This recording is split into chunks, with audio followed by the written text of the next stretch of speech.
Majelis Hakim Pengadilan Tindak Pidana Korupsi yang memvonis Sekjen PDI Perjuangan Hasto Kristianto dengan hukuman pidana penjara 3 tahun 6 bulan. Hasto dinyatakan terbukti memberi suap terkait pergantian antar waktu atau PAW anggota DPR untuk kader PDI Perjuangan Harun Masiku. Majelis Hakim juga membebani Hasto dengan denda 250 juta rupiah. Vonis 3,5 tahun terhadap Hasto ini lebih ringan dari tuntutan jaksa sebelumnya, yakni 7 tahun penjara.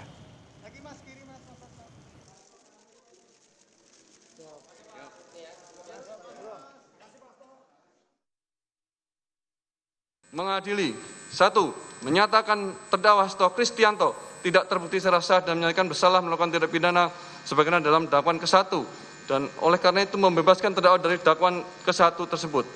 2. Menyatakan terdakwa Hasto Kristianto terbukti secara sah dan menyatakan bersalah melakukan tindak pidana turut serta melakukan tindak pidana korupsi berupa pemberian suap secara bersama-sama dan berlanjut sebagaimana dalam dakwaan kedua alternatif pertama. Menjatuhkan pidana kepada terdakwa Hasto Kristianto dengan pidana penjara selama 3 tahun dan 6 bulan dengan pidana denda sebesar 250 juta dengan ketentuan apabila denda tidak dibayar diganti dengan pidana kurungan selama 3 bulan. Dalam sidang, Majelis Hakim menyatakan Hasto Kristianto tidak terbukti merintangi penyidikan kasus Harun Masiku. Sebab Majelis Hakim menilai penyidikan Harun Masiku atas dugaan suap di KPK tetap berjalan.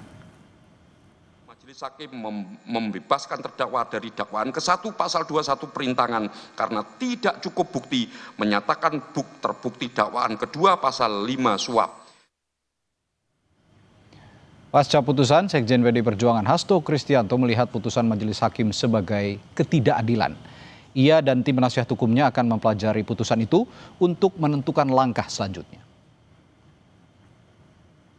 Putusan tadi, ya saya terima dalam konteks bahwa ini adalah ketidakadilan. Bahwa tema menggugat keadilan itu akan selalu relevan, apalagi ini berkaitan juga dengan agenda konsolidasi partai. Sejak awal dikatakan bahwa ada yang mau mengganggu Kongres PDI Perjuangan. Sehingga tentu saja kami harus mempertimbangkan secara jernih setelah kami menerima putusannya. Kemudian kami akan mempertimbangkan dengan cara yang seksama dan kemudian dengan fakta-fakta hukum untuk terus berjuang di dalam menggugat keadilan itu.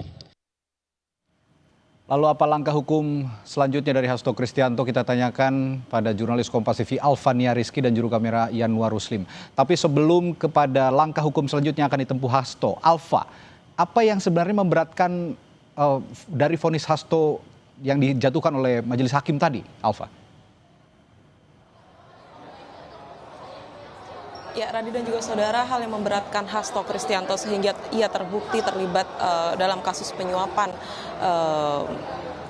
pergantian antar waktu anggota DPR 2019-2024 kala itu, yaitu Harun Masiku, adalah menurut Majelis Hakim bahwa Hasto Kristianto ini memberikan talangan dana sebesar 400 juta rupiah dari total 1,25 miliar rupiah yang diberikan kepada komisioner KPU Wahyu Setiawan, sehingga hal ini yang kemudian membuat Majelis Hakim memutuskan, tadi dibacakan langsung oleh Hakim Ketua, bahwa Hasto Kristianto terlibat dalam penyuapan Wahyu Setiawan. Meski begitu, di sisi lain Hakim juga memutuskan bahwa Hasto Kristianto ini terbebas dari tuntutan perintangan penyidikan atau obstruction of justice terhadap kasus penyidikan Harun Masiku, karena menurut Hakim dalam prosesnya KPK tetap bisa melakukan proses penyidikan terhadap Harun Masiku, dan kala itu ketika tuduhan dikenakan kepada Hasto Kristianto bahwa status dari Harun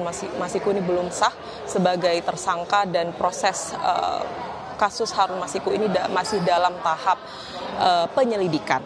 Tadi pembelaan dari Hasto Kristianto, ia menyatakan dirinya menerima vonis dari Majelis Hakim terkait dengan 2 kasus yang ditimpakan atau yang dikenakan kepada dirinya. Tetapi ia meyakini bahwa tak terlibat dalam kasus suap dan hanya menjadi korban dari komunikasi bawahan yang dilakukan antara Harun Masiku dan Saiful Bahri. Karena dari putusan yang kemudian dalam kasus Wahyu Setiawan kala itu, kemudian dalam kasus atau dalam sidang putusan terhadap Saiful Bahri, terbukti bahwa tidak ada keterlibatan dari Hasto Kristianto, sehingga hal ini yang ia yakini dirinya tak terlibat dalam memberikan dana talangan seperti yang disebutkan atau divoniskan oleh majelis hakim hari ini. Ia meyakini bahwa seluruh dana yang diberikan atau yang digunakan untuk penyuapan Wahyu Setiawan murni dari Harun Masiku, sehingga hal ini yang akan ia kaji ulang bersama tim kuasa hukum untuk mempelajari secara detail hasil vonis yang dibacakan oleh majelis hakim hari ini dan menentukan langkah hukum lanjutan. Meski belum ada keterangan lebih jelas dari Hasto Kristianto dan juga tim kuasa hukumnya apakah akan mengajukan banding selanjutnya, tetapi ia memastikan perjuangan hukum ini belum selesai karena ia masih meyakini dirinya tidak terlibat kasus suap, dan ini merupakan kasus yang sengaja digunakan untuk kemudian istilahnya mengacak-ngacak internal PDI Perjuangan dan juga Kongres PDI Perjuangan yang akan segera diselenggarakan, sehingga Hasto Kristianto dan tim kuasa hukum akan tetap melakukan atau mengikuti jalur hukum yang mengarah kepada banding nantinya. Tapi kita akan nantikan bersama apa langkah lanjutan dari Hasto Kristianto. Radi. Ya, Alfa, tadi Anda juga sempat singgung bahwa majelis hakim menyebutkan bahwa Hasto tidak terbukti melakukan perintangan penyidikan, terutama penyidikan yang dilakukan atau proses yang dilakukan penyidikannya oleh KPK. Dan apa yang menjadi dasar hakim menyatakan itu? Karena sebelumnya juga hakim mengatakan bahwa upaya menghilangkan barang bukti salah satunya berupa telepon genggam ini juga tidak terbukti. Apakah itu yang menjadi dasar hakim menyatakan bahwa Hasto tidak melakukan perintangan penyidikan? Ya, dasar kuatnya satu, bahwa telepon genggam yang kemudian dituduhkan oleh KPK direndam oleh atau diperintahkan untuk direndam oleh Hasto Kristianto ini masih bisa disita oleh KPK. Sehingga alat bukti tersebut masih bisa menjadi alat bukti kuat dalam proses penyelidikan kala itu terhadap kasus suap yang dilakukan oleh Harun Masiku. Yang kedua juga di saat itu Harun Masiku belum berstatus tersangka, sehingga apa yang dilakukan oleh oleh Hasto Kristianto menurut majelis hakim ini wajar dilakukan oleh petinggi partai untuk kemudian mengarahkan anak buahnya untuk melakukan atau mengikuti proses hukum dengan tindakan-tindakan yang menjadi proses dukungan terhadap kasus Harun Masiku. Tetapi dalam hal tuduhan perendaman HP yang seperti dituduhkan oleh KPK ini, hakim menilai bahwa sepenuhnya tidak menyetujui pernyataan dari jaksa penuntut umum atas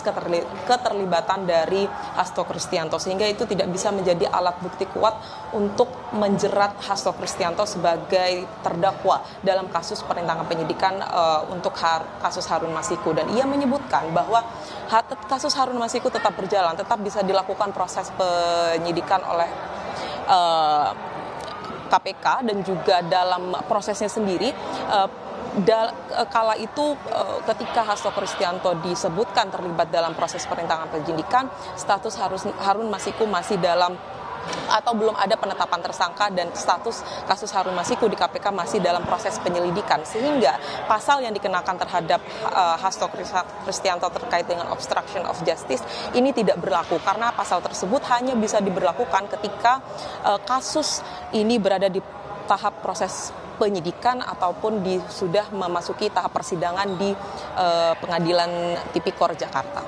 Radi.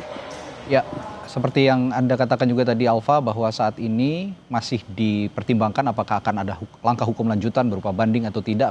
Tapi yang pasti tadi di akhir sidang Hasto mengatakan bahwa vonis hakim hari ini adalah cerminan ketidakadilan. Baik, terima kasih Alfania Rizky dari Pengadilan Tindak Pidana Korupsi Jakarta melaporkan.